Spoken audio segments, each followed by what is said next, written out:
Kentucky. What is pollution? Pollution is defined as an introduction of harmful materials into the environment. These harmful materials are called pollutants. Pollutants can be from natural events and can be caused by humans, such as trash or runoff produced by factories. Pollutants are damaging the quality of our air, water, and land. According to the Western Kentucky Public Radio, Kentucky has been one of the highest polluted states for around 12 years. Today, I will be informing you what caused the recent rises in Kentucky pollution and how it has affected our future. The coal that is being used to power our homes leaves behind mountains of ash. At one power plant located in western Kentucky, the coal ash left behind is stored in a pair of unlined landfills that has been polluting the groundwater for as long as 18 years. Regulators never took interest in forcing them to clean up the groundwater. At the time, Kentucky's Energy and Environment Cabinet was hashing out an agreement to clean up the black ooze leaching from the surface of landfills. The company was never told to address the issue in 2016 due to a state inspector encountering a black steam of coal ash flowing nearly a mile through that discharges into the Green River. Evidence from satellite images, state inspectors, and the utility's own groundwater monitoring reports reveal this ash is slowly leaching pollution into a nearby environment. This is located at the D.B. Wilson Power Plant in Owensboro, Kentucky. As these plumes of ash spread through the groundwater, the contamination can enter through nearby rivers and streams and chance of impacting ecosystems and spoiling our water for future generations.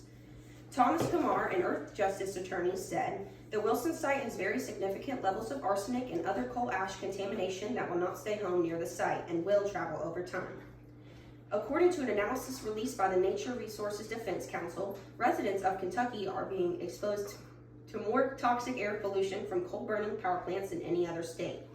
More than 40 million pounds of harmful chemicals were dumped into our Kentucky communities in 2010, which accounts for 78% of total pollution in the state.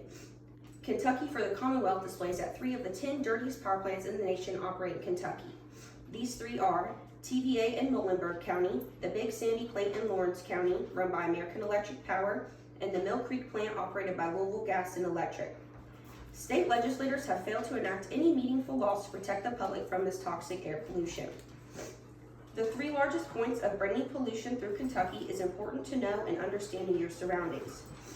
Coal mining on the mountains for coal extraction is a major industry in Kentucky. This process removes rock and dirt and placing them in a neighboring valley and then extracting the coal. Displacing that rock and dirt causes contamination into streams, rivers, and land, increasing the mineral content and burying it down under. Next is hydraulic fracturing, which causes much environmental concern in Kentucky. This technology involves injecting large amounts of water, sand, and chemicals into the ground and create fractures.